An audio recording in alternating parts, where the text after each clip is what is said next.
Hi, I'm Rocco Stano, and welcome to StoryMakers. Today we have Steve Savage with us, the creator of Where's Walrus, and the sequel, Where's Walrus and Penguin. Well, thanks for being here. Thanks for having me, Rocco. Yes, it's good to be here. Yes.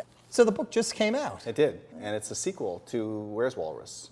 And it's a wordless book. It is wordless. And we have no words. No word. No. And it has a new character, Penguin. It does. Yeah, he was on his own. He broke out of the zoo by himself, and this time he felt like he needed an accomplice to do his adventures, to go with him this time. Sort of a buddy cop sort of thing. A wingman. A wingman, definitely. Yes. Yes, exactly.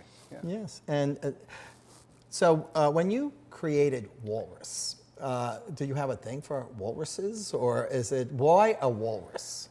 I think at the time that it's hard to go back in my head and remember what it was about a walrus. I think he's kind of a silent comedian. He's kind of an unassuming hero. So I actually had gone to Coney Island, done a drawing of a walrus, and put a hat on his head, and showed it to my editor at Scholastic, and he said this would make a perfect children's book.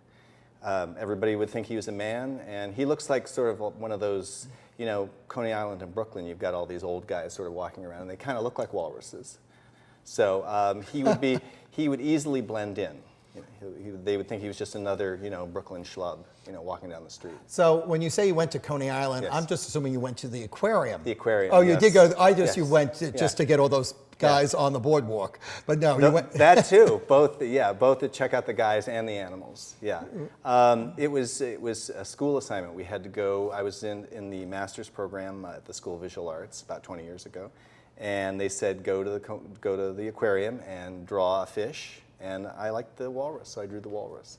So, and then the idea was that maybe an old guy was looking into the walrus tank, and then his hat fell off and drifted down to the bottom of the tank and fell on the walrus's head. And then maybe some little kid came by and said, "Oh my gosh, there's a man in the tank." And then they bring him out of the tank, and then he's a man. It's sort of like that. Do you remember Being There? You remember that? When everyone confuses, I think it's Peter Sellers, with someone that he's not. So the mistaken identity has always interested me. Yeah. So it's been like 20 years in the making. So. It has been. Well, don't you think a lot of good ideas, I think, percolate for years and years and years, and then finally they are born for some reason. I think all good ideas come from a place of interest, and they've probably been, you know, gestating for a long time. Yeah. Again, this is the second Walrus book, and one would say that your books have sort of a urban or specifically a New York feel. And would you agree with that? I would agree with you. Yeah. I mean, I've lived in Brooklyn for 20 years. I live in Brooklyn now. Yeah. As an artist, it's hard not to, you know, work your surroundings into your artwork. It's just, it just makes sense. For example, this is a New York spread, wouldn't you say? Yes. That feels like Park Avenue. Yes, right. Yeah, and then we have our zookeeper. Is he what? The zookeeper? He's the zookeeper. He's in charge of keeping everybody from escaping, and he's not doing very well at his job. He let them escape. Reminds me a little of Mario from Super Mario. I mean, I love the idea of taking all the stuff that I like and sort of putting it in the blender and it ending up in the book. So there's a little bit of, you know, Monopoly. There's a little bit of the Monopoly Man there. There's a little bit of, and then there's a little bit of Buster Keaton and Charlie Chaplin and silent movies. And yeah, to me, the idea of, you know, everything in pop culture sort of being, you know, wrapped up and spit out again.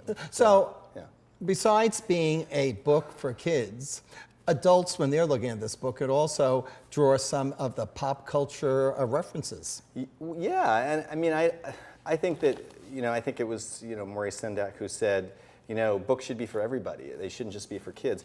But, you know, an adult is reading this, so if there are some sort of inside jokes there.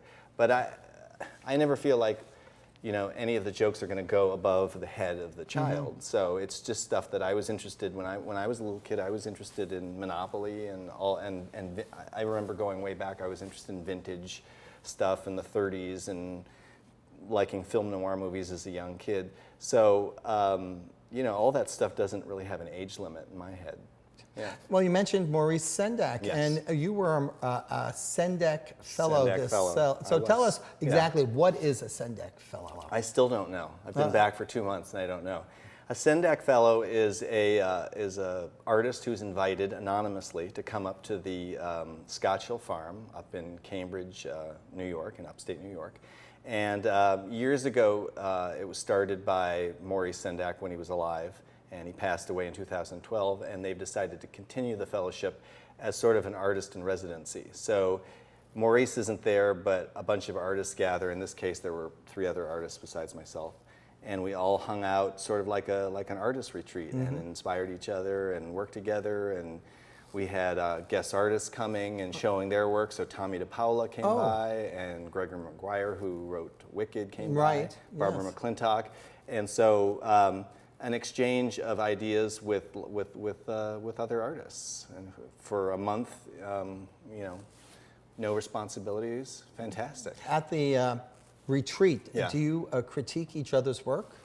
There was a little bit of critiquing, but I think for the most part, people were just going into their studios and working and getting inspiration from just the fresh air and doing things, you know, swimming in the Batten Hill Creek. And I think we kind of left each other alone. There was a younger artist there who hasn't done any books, and I was giving him some tips on what I thought made a good children's book. But part of that is not even being like a master artist, just saying, well, I'm just going to read this like a kid would read it. I don't understand this part in your book. So, I mean, we're talking about kids' books. We're not talking about, you know, fancy oil paintings. I mean, a lot of the feedback that you give a picture book artist is sort of common sense storytelling suggestions. So, yeah.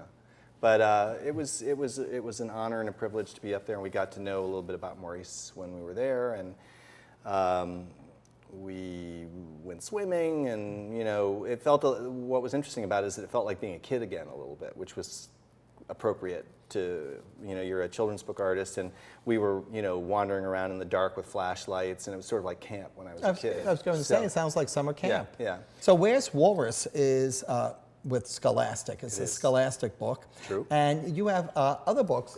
One of my favorites is a Neil Porter book called Supertruck. There you go. And it's, well, we have Supertruck and we have Little Tug, where both a tugboat and a sanitation or garbage truck. Sanitation truck, so we don't offend any of the garbage men out there. Yes, yeah. Take on a human form, and not only a human form, but if there's he's a super truck, so he becomes almost like a superhero type of character. Yeah, this is a little bit of a tip of the hat to Superman. So I live in Brooklyn, and the genesis for the story was I would see these garbage trucks that everybody sort of cursed and didn't pay any attention to, and then there was a snowstorm, a terrible snowstorm in January of 2010, I think it was, and everybody cheered the garbage truck when it, you know, eventually put on this little shovel, and then when the winter was over, people went back to ignoring these trucks, and so this to me seemed like the perfect, you know, secret identity, super identity, you know, character. Nobody really notices him or appreciates him when he's a garbage truck, but they love him when he puts on his, when he starts plowing and becoming, saves the city from the blizzard. So this is... it is Superman in a way. Yes, yeah. and a misunderstood vehicle. A misunderstood vehicle. I think, I don't think there are that many stories about misunderstood vehicles. I think most of them are pretty understood. You got the fire truck is totally understood. The police car, you know, you've got your standard brave trucks. But I love the idea of the outsider truck a little bit. And Little Tug, another vehicle, well, a vessel. Another vessel with eyes and a smile. Yeah, and one may say it's kind of reminiscent of Little Toot in a way. Yes. Well, Little Toot was a tugboat story from the 30s.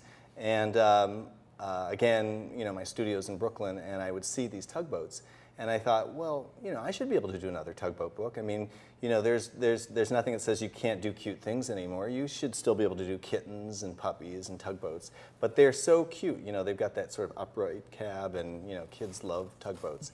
And I thought that the setting was a great way to sort of make this journey from morning to night. So it's as much about boats as it is about the day. And you know, when I wrote the book, my daughter was a couple months old, and so the journey of the day was so much about, you know, that was my life, was waking up in the morning and just barely making it to the end of the day, being tired.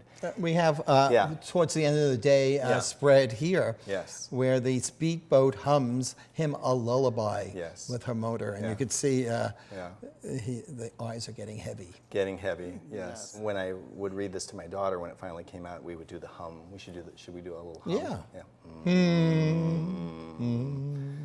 Yes. Yes. Yeah.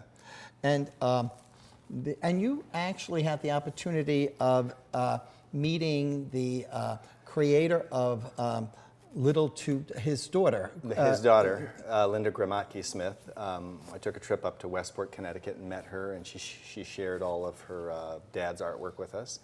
And it was fantastic to, you know, feel like I was connected to you get to meet the picture book royalty, you get to meet Maury Sendak, and, you know, to make these connections to the founding fathers and the founding mothers of children's book literature, and it's really nice to make that connection.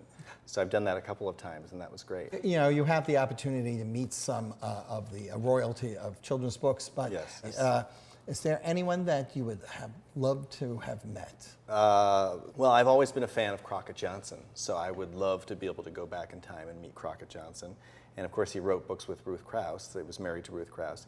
But I would love to know how they came up with Harold and the Purple Crayon, which is just the most, you know, crazy, out-of-the-box children's book that, you know, has ever existed. So, and so simple, which is something that, you know, that part of it appeals to, you know, my own sensibility. Just it has almost nothing in the book, and it's a lot of left to the imagination that makes the book work. So, yeah, Crockett Johnson. So we're going to introduce a new segment here on StoryMakers. It's called Pictionary. Great. And you're going to answer my questions, not verbally, but by drawing a picture. I would love to. So are you ready for the challenge? Bring it on. Let's okay, do it. Well, I'm going to bring on Cassia, who is with KidLit TV, to come and help us. So you have a young daughter. What do you and she like to do together? Okay. Triangle. No, square. Okay, it's tic-tac-toe. No, it's a grill. You like to barbecue. No, you'd like to play checkers. Yes, yes. Or chess, or something, some board games. You'd like to play board games. Yes. So my last one is, how did you get here today? Okay. And as a box, out of the box, you came through the Holland Tunnel, Brooklyn Tunnel, no, it's not a tunnel. It's not a train. It is musical. It's musical. You sang your way here. You listened to music with an iBox. What do you call those things that you put in your ears? Your phone, and you went to Carnegie. Carnegie practice. That's how you got here. Yes, practice, practice, practice. That's how you got here. Fist bump. Hey, Steve. Well, thanks for being a sport with our new little game here. And it was a lot of fun. It was great to be here. Thank you. But before you leave, what's next? The Mixed Up Truck. The Mixed Up Truck. It's not a sequel to It's not a sequel. It's another misunderstood truck. Well, I want people to tweet into KidLit TV, what truck do you think it's going to be? Okay, well, thanks again for being here. Thanks, Rocco. Remember, until next time, give a kid a book in any format.